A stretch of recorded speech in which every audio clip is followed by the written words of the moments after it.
Hello मी P Thorat आणि तुमचं पुन्हा एकदा स्वागत आहे एका नवीन व्हिडिओमध्ये। आजच्या दिवसभरातल्या महत्त्वाच्या 2 ते 3 शिफ्टमध्ये तुमची परीक्षा झालेली आहे। परीक्षा कंडक्ट केलेली आहे तुमच्या IBPSने। मला वाटतं दोरखंडवाला आणि दुसरा वरिष्ठ सहाय्यक कदाचित या 2 पोस्ट आज एक्झाम होत्या। काही महत्त्वाच्या चेंजेस याच्यामध्ये एक्झाममध्ये करण्यात आले होते आणि महत्त्वाच्या डेट देण्यात आल्या होत्या आणि त्या डेटमध्ये 7 ते 11 अशी तुमची एक्झाम जिल्हा परिषदेची होणार होती। आज पहिला दिवस होता एक्झामचा। याच्यामध्ये जवळपास मला वाटतं आज 2 तुमच्या महत्त्वाच्या शिफ्टच्या एक्झाम झाल्या होत्या। त्याच्यापैकी काही महत्त्वाचे प्रश्न आपल्याकडे आलेले आहेत, मराठीचे, इंग्रजीचे, मॅथ, रिजनिंग, GKचे। तर त्याचा आपण थोडक्यामध्ये आजच्या व्हिडिओमध्ये तुमच्याशी मी त्याचं डिटेलमध्ये ॲनालिसिस देईल की नेमके कशा प्रकारचे प्रश्न तुम्हाला या दोन्ही शिफ्टमध्ये बघायला भेटले आणि एकंदर एक्झामचा पॅटर्न कसा होता, मराठीमध्ये कसे प्रश्न विचारले होते, इंग्रजीमध्ये कसे प्रश्न होते, मागचा पॅटर्न कसा रिपीट झाला होता। सगळ्या महत्त्वाच्या गोष्टी येणाऱ्या जिल्हा परिषदमध्ये आपली जी फार्मसी ऑफिसरची पोस्ट आहे किंवा बाकीच्या ज्या पोस्ट आहेत की येणाऱ्या एक्झाममध्ये त्याचा आपल्याला नक्कीच बेनिफिट होणार आहे। तर चालू करूयात आजच्या व्हिडिओवर। तुम्ही बघू शकता दिनांक 7 ऑक्टोबर 2023 आजच्या ह्या महत्त्वाच्या 2 एक्झामचा एकंदरीत हा पूर्ण ॲनालिसिस असणार आहे। मॅथ रिजनिंग हा पहिल्यांदा सेक्शन आपण बघूयात की मॅथ रिजनिंगमध्ये कशा प्रकारचे प्रश्न आपल्या कुठल्या टॉपिकवरती विचारले गेले होते। तर नफा तोटा याच्यावरती प्रश्न तुम्हाला विचारले गेले होते आणि मागच्या 2 ते 3 आपण जे IBPSच्या पेपरचं ॲनालिसिस केलं होतं, तुमचं पुणे महानगरपालिकेचे एक्झाम असतील, तुमच्या वरिष्ठ सहाय्यक कृषी डिपार्टमेंटच्या 2 पेपर झाले होते, त्याचा एक्झामचा पॅटर्नचा आपण ॲनालिसिस केलं। त्याच्यामध्ये सुद्धा तुम्हाला नफा तोटा या टॉपिकवरती प्रश्न बघायला भेटले होते मॅथ रिजनिंगमध्ये। त्याच्यावरती सुद्धा आजच्या या दिवसभरातल्या शिफ्टमध्ये नफा तोटावरती प्रश्न बघायला भेटले। त्याच्यानंतर पर्सेंटेज या टॉपिकवरती सुद्धा तुम्हाला आजच्या शिफ्टमध्ये प्रश्न बघायला भेटले। त्याच्यानंतर भागीदारी, नातेसंबंध, नंबर सिरीज, तुमचे अल्फाबेट्स, त्याच्यानंतर सिम्प्लिफिकेशन, वेळ काळ अंतर, त्याच्यानंतर तर्क आधारित प्रश्न तुम्हाला विचारले होते बुद्धिमत्तेमध्ये। सिटिंग अरेंजमेंट ही सुद्धा मागच्या एक्झाममध्ये रिपीट झाली होती। त्याच्यानंतर किती अर्थपूर्ण शब्द तयार होतील अशा प्रकारचे काही आकलन क्षमतेवरती महत्त्वाचे प्रश्न होते। तर त्याच्यावरती सुद्धा अशा प्रकारचा हा पूर्ण तुमचा पॅटर्न आजच्या दिवसभरामध्ये रिपीट झाला होता।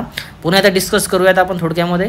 हे मागचे जे प्रश्न तुमचे रिपीट झाले होते, मागच्या जो पेपरचं ॲनालिसिस तुम्हाला मी दिलं होतं त्याच्यामध्ये सुद्धा सेम हेच टॉपिक तुम्हाला रिपीट झाले होते आणि तुम्हाला मी बऱ्याच वेळेस सांगितलं की जे IBPS मागचा पॅटर्न आपण जर IBPS जर फॉलो केला आणि व्यवस्थित जर ते सिलेबस धरून आपण जर प्रश्न बघितले किंवा पेपरचं ॲनालिसिस बघितलं तर तेच टॉपिक रिपीटेडली तुम्हाला IBPS पुढे विचारते। जसं की नफा तोट्यावरती प्रश्न विचारले, पर्सेंटेजवरती, भागीदारी, नातेसंबंध, नंबर सिरीजवरती वेगवेगळ्या नंबर सिरीज तुम्हाला देण्यात आल्या होत्या, त्याच्यावरती प्रश्न होते। अल्फाबेट्स, सिम्प्लिफिकेशन, वेळ काळ अंतर, टाईम, डिस्टन्स, स्पीड हे तुम्हाला मी ऑलरेडी कालच्या व्हिडिओमध्ये डिस्कस केलं होतं। रिजनिंगमध्ये तर्क आधारित काही प्रश्न होते। सिटिंग अरेंजमेंट आपण मागे डिस्कस केली होती की सिटिंग अरेंजमेंटमध्ये एका सर्कलमध्ये सिटिंग अरेंजमेंट होती, अशा प्रकारचे प्रश्न होते, ते सुद्धा आजच्या शिफ्टमध्ये रिपीट झाले।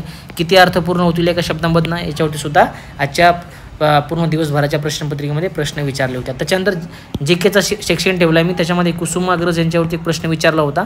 त्याच्यानंतर नारी शक्ती वंदन विधेयक याच्यावरती एक प्रश्न होता। नवीन संसद भवन याच्यावरती एक प्रश्न विचारला होता। G20वरती प्रश्न आले होते करंट अफेअरमध्ये। 2011चा जो सेन्सस आहे त्याच्यामध्ये घनता तुम्हाला विचारली होती।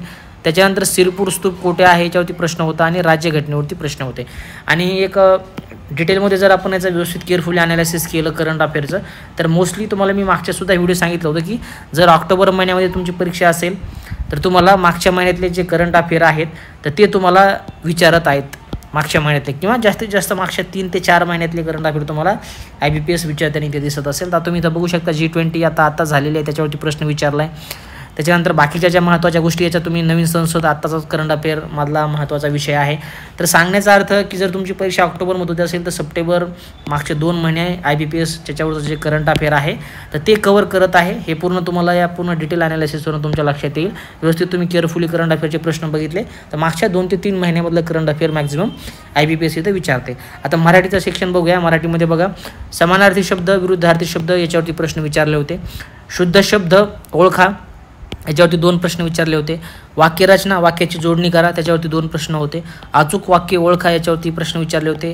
त्याच्यानंतर काळ याच्यावरती 2 प्रश्न विचारले होते आणि उतारा याच्यावरती 5 प्रश्न विचारले। तुम्हाला एक उतारा दिला जाईल। तुम्हाला मी नेहमी सांगतोय की IBPS दोन्हीही लँग्वेज सेक्शनमध्ये तुम्हाला उतारा कम्प्रेन्सेशन किंवा जो पॅराग्राफ आहे तो विचारत आहे। त्याच्यावरती जवळपास 5 प्रश्न आहेत। एका प्रश्नाला 2 गुण असे 10 तुमचे एका लँग्वेजचे जे प्रश्न आहेत ते 10 तुम्हाला इथं भेटतील।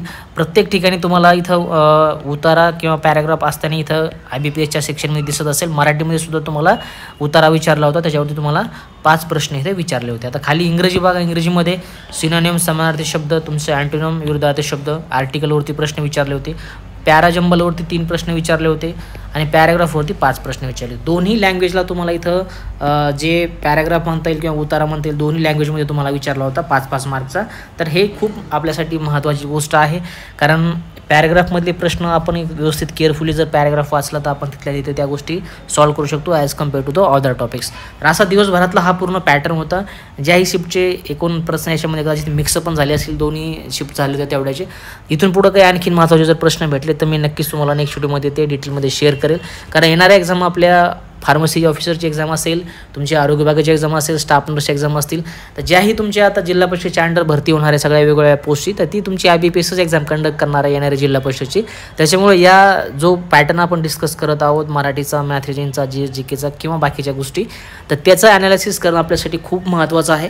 कारण हेच टॉपिक रिपिटेटिव्हली येणाऱ्या एक्झाममध्ये आपल्याला रिपीट होताना दिसत असतील. व्यवस्थित केअरफुली जर आपण या टोटल पेपरचं ॲनालिसिस केलं तर नक्कीच आपल्याला येणाऱ्या कमी वेळामध्ये व्यवस्थित प्रॉपर त्याचं रिव्हिजन करता येईल. कारण वेळ कमी आहे, नेमकं कुठले टॉपिक वाचायचे आहेत, कुठले आपल्याला सोडून द्यायचे आहेत, तर त्याच्या गोष्टीचं एक ॲनालिसिस आपल्याला या डेली ॲनालिसिस होणं करता येईल. इथून पुढं 11 तारखेपर्यंत तुमच्या हा वेगवेगळ्या एक्झाम होणार आहेत.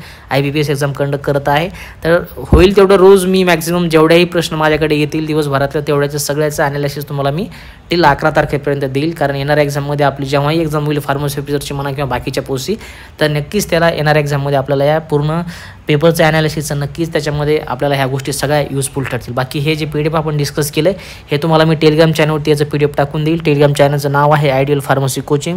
डिस्क्रिप्शन बॉक्समध्ये याची लिंक तुम्हाला मिळेल, तिथून तुम्ही हे PDF टेलिग्राम जॉईन करून हे PDF डाउनलोड करून घेऊ शकता पुढच्या महत्त्वाच्या अपडेटसाठी. अशा प्रकारच्या महत्त्वाच्या अपडेट तुम्हाला मी या यूट्यूब चॅनलवरती, टेलिग्राम चॅनलवरती नेहमी शेअर करत आहे. पुढच्या महत्त्वाच्या अपडेटसाठी ते तुम्ही मला जॉईन करू शकता. तर आजपर्यंत फक्त एवढंच. भेटूया काय पुढच्या महत्त्वाच्या अपडेटसोबत. तोपर्यंत तुमची काळजी घ्या. जय हिंद, वंदे मातरम.